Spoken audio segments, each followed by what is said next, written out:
Hello students, कैसे हैं आप सभी। आज हम क्लास 8 की साइंस का जो की बुक है क्यूरियोसिटी, उसका चैप्टर नंबर 1 जिसका ये नाम है exploring the investigative world of science, इसके मोस्ट इंपॉर्टेंट क्वेश्चन करने वाले हैं। तो इनको शुरू करने से पहले हमारे चैनल को ज़रूर सब्सक्राइब कर लीजिएगा।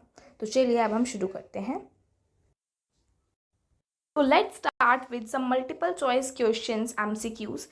सबसे पहला क्वेश्चन हम लोग डिस्कस करते हैं कि according to this chapter what starts every good scientific investigation. यानी कि जो अभी आप लोगों ने चैप्टर पढ़ा होगा, इसके अकॉर्डिंग आपको क्या लगता है कि जो हमारी साइंटिफिक इन्वेस्टिगेशन है वो किस चीज़ के साथ शुरुआत होती है उसकी। एक्सपेंसिव लैब इक्विपमेंट, तो ऐसा तो बिल्कुल नहीं होगा। मेमोराइजिंग फैक्ट्स, नहीं। इसका करेक्ट आंसर होगा C, asking focused why and how questions. Clear है। नाउ हमारा नेक्स्ट क्वेश्चन है what does controlling variables mean. देखो ये बहुत इंपॉर्टेंट क्वेश्चन है। कंट्रोलिंग वेरिएबल्स का मतलब क्या होता है। देखो कंट्रोलिंग वेरिएबल्स का मतलब होता है कि किसी एक फैक्टर को चेंज करना जब जब सभी फैक्टर्स जो हैं सेम हो। लाइक अगर हम किसी एक फैक्टर को चेंज कर दें और बाकी सारे फैक्टर्स आपके वही के वही रहें, वो होता है आपका कंट्रोलिंग वेरिएबल्स। ठीक है। नेक्स्ट आते हैं in the roots and kites. आप लोगों ने पढ़ा होगा उसके अंदर की जो आपकी बुक है उसके नीचे रूट्स एंड काइट्स के बारे में कुछ सेकंड पेज पर लिखा था। ठीक है, तो इसका मतलब क्या है। रूट्स का मेनली मतलब क्या है। रूट्स हमें क्या याद दिलाता है, कि stay grounded in careful observations and fact. ठीक है, तो ये इसका करेक्ट आंसर है। क्वेश्चन नंबर 4 देखते हैं which topic best illustrate the invisible world. कौन सा जो टॉपिक है वो इनविजिबल वर्ल्ड को किस तरह से इलस्ट्रेट करता है। इसका आंसर होगा microbes in A drop of water. देखो माइक्रोब्स विजिबल तो नहीं होते, तो यानी कि यहाँ पर इनविजिबल वर्ड यूज होगा। सो ये कॉन्सेप्ट है। नेक्स्ट क्वेश्चन देखो, question number 5 which is not a correct match of topic a key idea. Health, immunity and vaccines help prevent disease, ये तो बहुत सही है।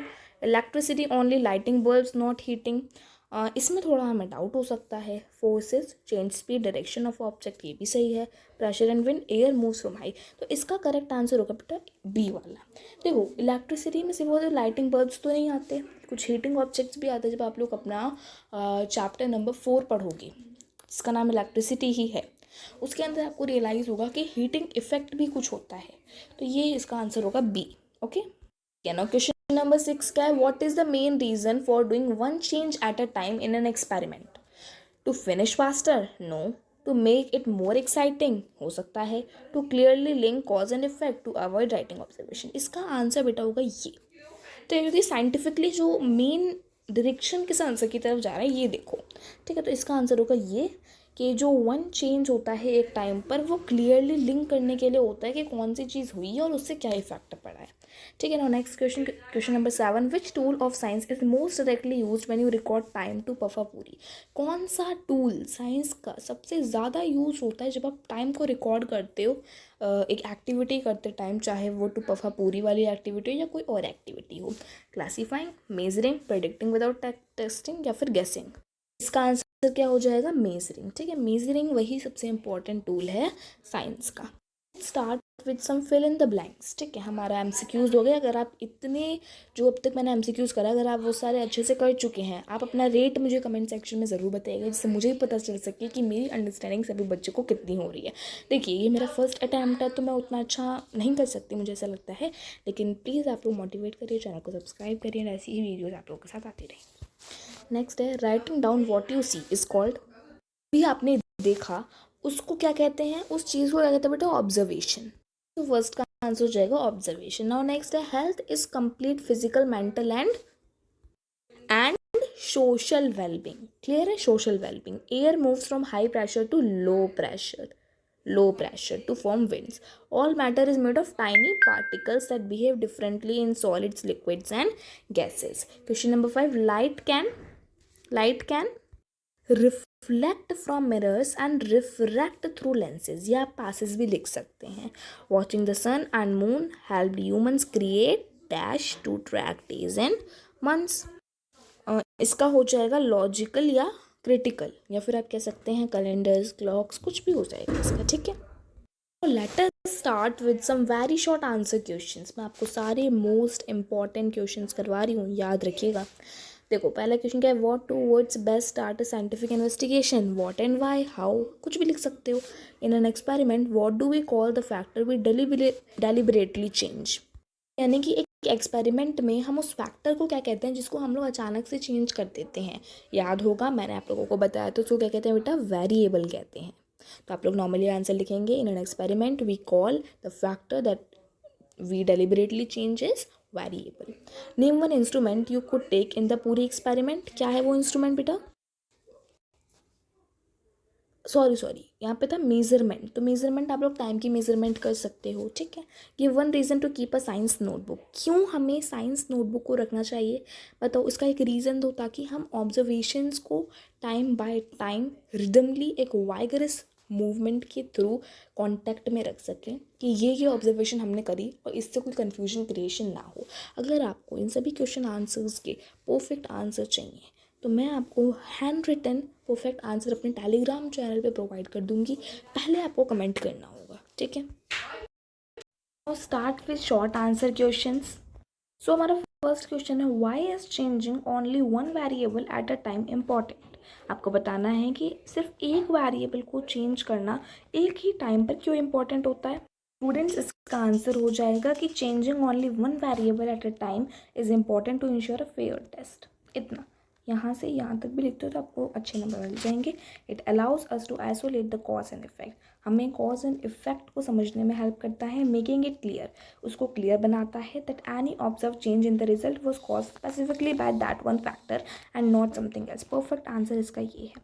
परफेक्ट आंसर इसका ये है। You can take screenshot and learn this answer because it is very important question. Now coming to next question, how does this chapter connect small observation to big ideas? क्या कोई answer है आपका इसके पास? जल्दी से बताइए। तो इसका आंसर क्या हो जाएगा कि जो चैप्टर है इसने बहुत सारी शॉर्ट, स्मॉल और एवरीडे ऑब्जर्वेशन का यूज़ किया है। Watching a puri puff in hot oil to explain big scientific ideas. जैसे कि उन्होंने स्टेट ऑफ मैटर का यूज़ किया है, प्रेशर एंड एक्सपेंशन का यूज़ किया। आप लोग यहाँ पे माइक्रोब्स जो थे, अगर आपने पढ़ा हो चैप्टर तो उसके अंदर इसने माइक्रोब्स का भी यूज़ किया था, तो आप लोग ये भी देख सकते हैं, ठीक है। Let's come to the next question, what skills are highlighted as core to doing science well. कौन सी स्किल्स हाईलाइटेड हैं साइंस को बहुत ही ज़्यादा अच्छी तरीके से करने के लिए। अगर आपको साइंस को अच्छी तरह से परफॉर्म करना है तो उसके लिए ऑब्जर्वेशन, इन्फरिंग, प्रिडिक्टिंग एंड कम्युनिकेशन जैसी चीज़ें बहुत ज़्यादा इंपॉर्टेंट है। यहाँ पे ये जो चीज़ें लिखी हैं इनको आप लोग हटा सकते हो क्योंकि ये उतनी ज़्यादा इंपॉर्टेंट नहीं है, ठीक है। सुनाओ आपको क्या एक्सप्लेन करना है। दो एग्जांपल्स आपको बताने हैं वेरिएबल्स के पूरी एक्टिविटी के लिए। तो एक तो टेम्परेचर हो जाएगा, दूसरा आपका availability of water in the dough. ये जो डो लगाया है इसके अंदर कितना पानी है, एक तो ये हो जाएगा।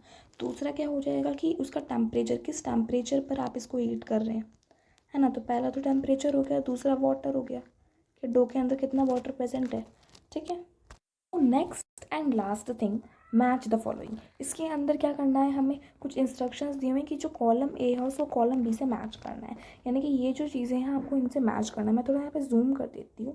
पहला क्या है, क्यूरियोसिटी। अब क्यूरियोसिटी का क्या हो सकता है, asking why and how to start inquiry, है ना। वेरिएबल, वेरिएबल का क्या हो सकता है, factor you change in a test. Observation and recording, इसका क्या हो सकता है, रूट्स भी हैं एंड काइट्स भी हैं।